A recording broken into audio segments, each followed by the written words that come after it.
ಶ್ರೀ ಪರಂಜ್ಯೋತಿ ಭಗವತಿ ಭಗವಾನರ ಪವಾಡ.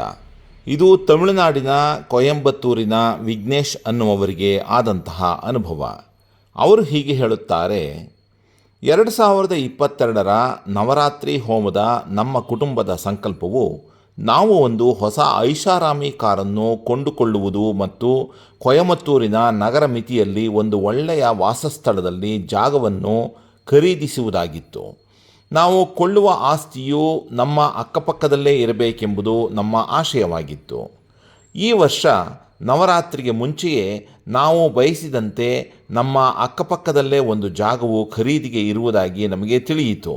ನಮ್ಮ ಪ್ರಾರ್ಥನೆಗಳಿಗೆ ಉತ್ತರಿಸಿದ್ದಕ್ಕಾಗಿ ಶ್ರೀ ಪರಂಜ್ಯೋತಿ ಭಗವಾನರಿಗೆ ಧನ್ಯವಾದಗಳನ್ನು ಅರ್ಪಿಸಿ ನಾವು ಮಾತುಕತೆಯನ್ನು ಮುಂದುವರಿಸಿದೆವು.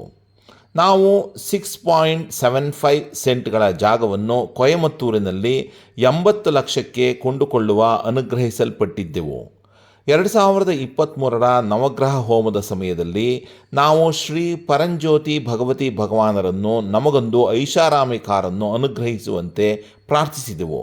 ಶ್ರೀ ಪರಂಜ್ಯೋತಿ ಭಗವತಿ ಭಗವಾನರ ದೈವಾನುಗ್ರಹದಿಂದ ನಾವು 14 ಲಕ್ಷ ಮೌಲ್ಯದ ನಮ್ಮ ಕನಸಿನ ಕಾರಾದ ಗ್ರ್ಯಾಂಡ್ ವಿತಾರಾವನ್ನು ಖರೀದಿಸಿದೆವು. ನಮ್ಮ ಮೇಲೆ ಐಶ್ವರ್ಯ ಮತ್ತು ಸಮೃದ್ಧಿಯನ್ನು ಸುರಿಸಿದ ಶ್ರೀ ಪರಂಜ್ಯೋತಿ ಭಗವತಿ ಭಗವಾನರ ಹಿತಚಿಂತನೆಯ ಆಶೀರ್ವಾದಕ್ಕಾಗಿ ನಾವು ಅವರಿಗೆ ಧನ್ಯವಾದಗಳನ್ನು ಅರ್ಪಿಸುತ್ತೇವೆ.